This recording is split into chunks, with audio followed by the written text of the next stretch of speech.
مورا الزياره اللي دار وزير الصحه الاقليم الدريوش دارت واحد المشكل كبير في البرلمان. الى سمحتوا رجاء تفضل سيدنا تفضل كمل. رجع له الوقت ديالو. واصل سيد رئيس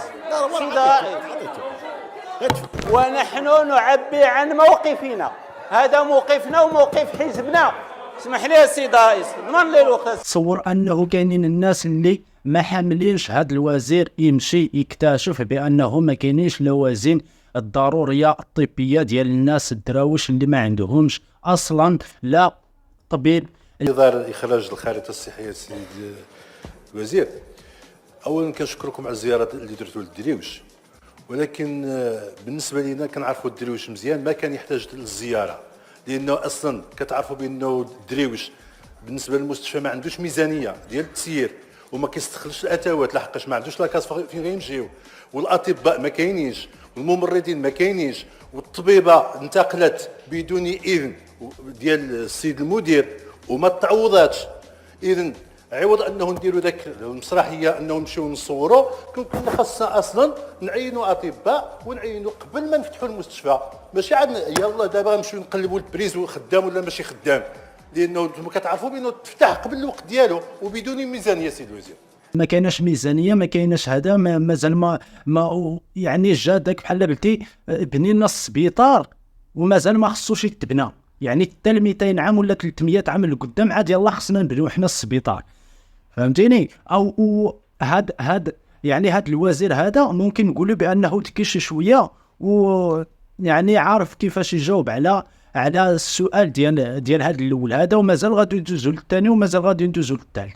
السيد النائب المحترم كنت نعيط لك جيت تمثل معايا انا في ذاك التمثيليه وتحضر معايا في الدريوش، واللي بغيت نقول لك ان المستشفى ديال الدريوش الا ما في خبرك شاي ان النهار اللي يتحل تعطات له 140 ديال الموارد البشريه باش يخدم وفي جميع التجهيزات، واليوم يسير شوف المستندات اللي كاين لي ريجيست تشوف شحال ديال الاجراءات اللي قام بها من النهار اللي يتفتح. شكون اللي داروا هذاك الشيء؟ الاشباح، ما كاينش الموارد البشريه. دونك اننا درنا زياره تفقديه كيفاش هاد الناس كيعملوا وعلاش الساكنه باش نفهم علاش الساكنه كتقول بان اقليم المستشفى ديال الدريوش مسدود وما فيهش بقى ساكت. كطلب لي ديال الزياره دابا ومشيت للدريوش طلع الكرمه هبط، شكون قالها لك؟ نخدموا حنا المنطق. ما فهمتش انا واش فاش كمثل تي ما غاديش نقولوا حنا هذا الوزير يعني دار خدمته ولا ما دارهاش ولا الله اعلم، حنا يعني داك الشيء المعلومات اللي عندنا هما اللي غادي نحللوا وغادي نفهموا شي حوايج. تصور كاينين الناس اللي ما بغاوش يمشي هذا الوزير هذا يزور هذا القنت ولا يزور هذه البلاصه ولا يشوه، كمثلا يدي الكاميرا قالوا له علاش مشيت دير السينما، علاش مشيت دير المسرحيه، يعني انت يا بغيتي زعما مشيتي باش تصور ديك البلاصه زعما باللي ما فيها والو وقلتي لهذاك فين الريجستر فين تتقيد المسائل ديال هذا فين كذا فين كذا فين كذا باش دير واحد المسرحيه. الصحي ببلادنا وضع مؤلم، والصحه ببلادنا عندها اكراهات كبيره. حقيقه لو كنتوا كتصنتوا النواب ديال الامه واللي كتصوروا لنا دائما في خلال الاجابات ديالكم على ان الوضع الصحي هو وضع في وضعيه مريحه، لو كنتوا كتصنتوا لا الملاحظات ديال الاغلبيه ولا المعارضه ما غاديش تهبطوا كاع الدريبش، لان كنا حنا كنراسلكم وكنعطيكم ملاحظاتنا داخل هذه القبه، ولكن حتى الاجوبه حتى الاسئله ديالنا الكتابيه ما كتجاوبوش عليها. السيد وزير الدريوش هي نموذج مصغر لما يقع داخل المغرب ووضع مؤلم داخل المستشفيات ديال المملكه. الناس كتموت داخل المستشفيات، كتسنى داخل المستشفيات، عرض صحي مزري جدا السيد الوزير. وهذه راه ماشي كما تنقولوا حنا مسرحيه، هذا واقع، لان المسرح شيء هو مسرح يعني مهنه شريفه. لذا السيد الوزير ما كنتفهموش انكم كديروا الدور ديال الحكومه داخل البرلمان وخارج البرلمان كتقمصوا الدور ديال المعارضه. رجاء السيد الوزير اعطيوا لهذه الاهميه للقطاع ديال الصحه، لانه قطاع حيوي تعطي الدولة أهمية عظمى وقصوى وخصت له ميزانية كبيرة، والبرنامج الحكومي مبني على الصحة. لهذا السيد الوزير رجاء ازدواج الخطاب ما عندناش ما نديروا بها. شكرا جزيلا. وجه الله الوزير كيعرف يدافع على راسو ويشنشطو. فين اخويا هاد ازدواجية الخطاب السيد النائب المحترم؟ فين هاد ازدواجية الخطاب؟ كنهضروا على إصلاح، كنهضروا على ورش ملكي إصلاحي خرجت فيه ترسانة قانونية كان مشكل في الدريوش وكانوا زيارات اخرى ما قابل ما نمشيش ضريتك فين مشيت وين فين كاين الاشكال فكي هذاك شغلي اذا سمحتوا سيد النائب سيد النائب رجاء سيد النائب محترم الا ما عجبتكش الزياره ديالي شغلك هذاك ولكن هذيك الزياره انا مفيده ليا لان شفت فيها شي حوايج اللي كيتعلقوا بالمواطن وكيتعلقوا بالمهني واللي قمنا بتصحيح الامور فين كاين الاشكال الا قمت بزيارات ميدانيه. دونك الا بغينا نرجعوا حنا نحللوا هذا الموضوع هذاك الوزير شنو هو الدور ديالو في ذاك البلاصه ولا في ذاك المنصب اللي عنده؟ نورمالمون هذه هي خدمته، خص نورمالمون كل شهر يدوز 3 ولا 4 المستشفيات خصو يمشي لهم من الجنوب الشرقي حتى الصحراء، خصو كل مره يمشي يشوف دوك الناس واش تيخدموا ولا ما تيخدموش، يشوف داك الطبيب واش تيحضر ولا ما تيحضرش، يشوف هذا من حقه. ولكن من هذا الحوار اللي داير بيناتهم دابا تيبين بانه كاينين شي ناس اللي ما باغيينش يمشي، خصو يموت داك المواطن، ما تعطيه ما يعطيك، ما تمشي ما تسول فيه ما يسول عليك، صافي عطيه باتساع وسير نتايا تبدا تخلص والسلام عليكم ونسى كل شيء. هذه من جهه اخرى غادي نسمعوا لواحد اخر اللي باغي ليه هو الخير، وشوف كي تيتنمروا عليه وما تيخليوهش يهضر.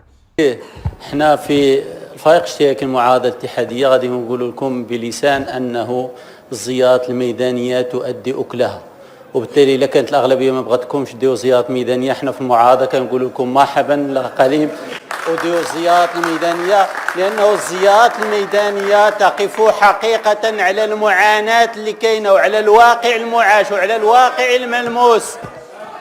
إلا سمحتوا رجاء تفضل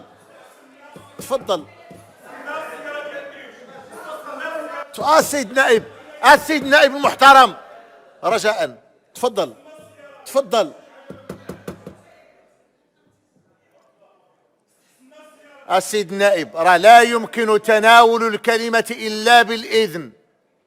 تفضل اعطي لي الوقت السيداء. تفضل اعطي لي الوقت ديالي. تفضل اعطي لي الوقت السيداء. واش كيسحب لكم حشم؟ عاود البرلماني خدا الكلمه وعاودوا قاطعوه. قلت واعي ما اقول انه شوف هذه اغلبيه شغلكم هذاك وقولوا اللي بغيتوا. انا اقول للسيد الوزير اننا نحن موقفنا في المعارضه مع الزيارات الميدانيه لانه تتوقفوا على الاختلالات اللي كاينه وكتوقفوا على الواقع المعاش هذه امور اساس. السيد رئيس سيدنا تفضل كمل. رجع له الوقت ديالو. واصل السيد رئيس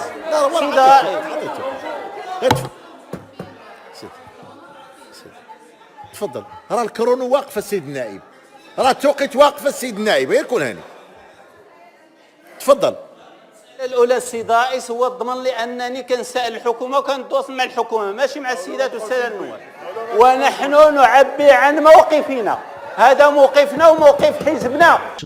واش دابا فهمتوا اشنا هو الدور ديال هاد البرلمان؟ فيه 160 واحد ولا 180 واحد وما كل واحد تيشرق وتيغرب.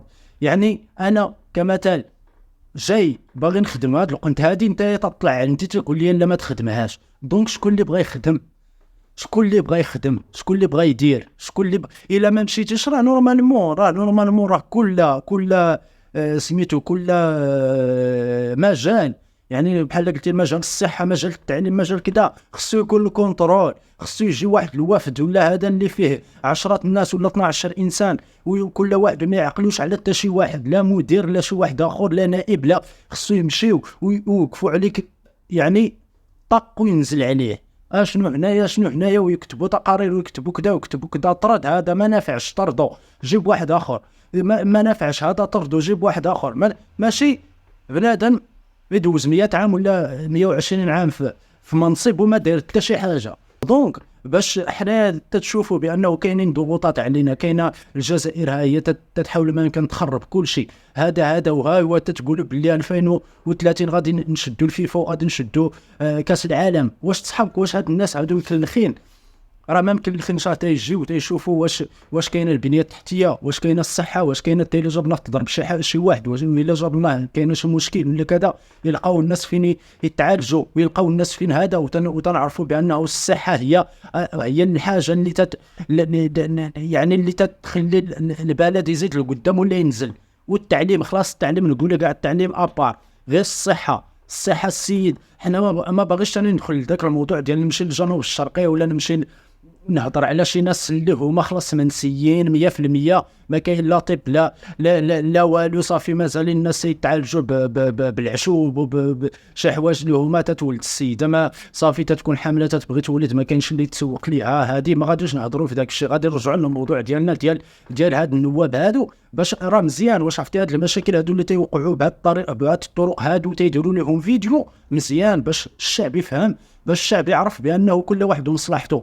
يعني واخا يكون واحد السيد شريف وباغي يخدم، كاينين شي ناس اللي تيقولوا ليه لا علاش تمشي كاع اللي هو السيد مشى وزار وقال لهذاك فين هو الريجستر فين تتقيد، وقال لهذاك اش دير، وقال لهذاك كذا، وجاو وقالوا ليه لا علاش تمشي حنايا 15 يوم هذا ولا 20 يوم تنصيفطوا لك في الرسائل وما تجاوبناش عليهم، تنصيفطوا لك كذا. يعني خصك انت دابا نقول لك راه بغيت نمشي باش تمشي تسبغ لي واحد جوج شجرات تما وتهضر مع سميتو المدير ومع الطبيب، تقول ليه مع 6 الصباح خصك تكون هنا وتنقيو كل شيء وكذا، باش راه جايين باش يقولوا راه هانيه. وداك المواطن المسكين اللي ما تيقول حتى شي واحد، داك المواطن كذاب. انتم اللي عندكم الحق، وانتم اللي تتهضروا بالمعقول، وانتم تديروا خدمتكم. وهذا يعني داك المواطن كنت تديروا داك الشيء، راه المواطن راه غيفتخر يخرج يقول عندنا الصحه عندنا كل شيء. تمشي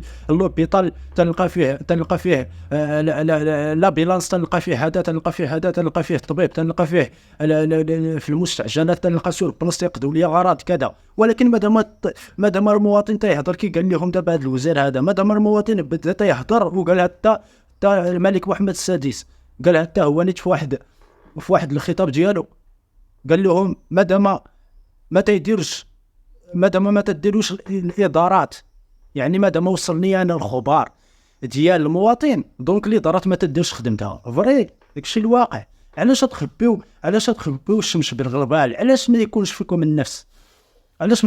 النفس شي شويه على الاقل، وتتخلص مزيان وما خاصك خير، ومهلي فيك السيستم ولا مهلي فيك الحكم، مهلي فيك مزيان تعطيك كل شيء. علاش؟ باش تخدم وباش دير وباش تحسن الوضعيه للناس. راه هذاك الشيء كله على رقبتك، راه غدا بعد غدا غتندم. نكونوا الواقع، ماشي نبداو نخربقوا نبداو نبينوا هذا وتعارض هذا. بالعكس، هذاك اللي بغى يخدم، هذاك اللي خدام ولا بدا ماشي المسرحيه هي داك الشيء اللي تتقول انت دابا هو المسرحيه. بالنسبه لنا حنا، بالنسبه للشعب اللي تيتفرج، راه انت اللي مسرحيه. علاش؟ حيت اول حاجه عارضتي واحد السيد مشى يشوف الحاله ديال المجتمع كي دايره. وراه نعاود لكم واحد المثال بسيط على هاد يعني تمشي تشوف الا بغيتي كمثلا عنده انا واحد 3 الخدامه صيفطهم، والقدره ديال كل خدام يجيب لي كيلو التفاح، ولكن تيرجعوا تيجيبوا لي نص كيلو، كل واحد فيهم نص كيلو ولا كيلو ب3 بهم تيجيبوا لي كيلو. دونك انا كانسان الى فعلا انا باغي مصلحتي ولا باغي مصلحه داك الفدان ولا ديك البلاصه فين كاين عندي ديك الغله، راه نورمالمون خصني نمشي نشوف اش واقع، نمشي نشوف ياك ما تتصب الشتا داكشي علاش ما خدامينش مزيان، ياك ما عندهمش كيديروا كمثلا واحد الفيضان ولا الشجر خايب ما كاينش كيدير يطلع باش يحيد داك كيلو، يعني تيتكرفس النهار كامل بزز باش يخرج دوك 3 تفاحات ولا 4 اللي غادي يعطيوه نص كيلو. فهمتيني؟ وغادي يعني تحاول ما كان تبدل تجيب وسائل تجيب كذا. المشكله هي تتكون ميزانيه كي قال الوزير دابا، تتكون ميزانيه تخرج ميزانيه بجميع الحوايج ديال الراديو الراديو وما كاين. خصك تمشي ديرو في البريفي، خصك تمشي ديرو في الكلينيك. يلاه وتتقول لي لا خص هذا. والطب ما كاينش كاع. الطبيب الا بغيتي خصك تسناه، خصك تجي تسناه عوض ما يتسناك هو وعوض السلام عليكم ورحمه الله. تنتمنى ان الرساله وصلت.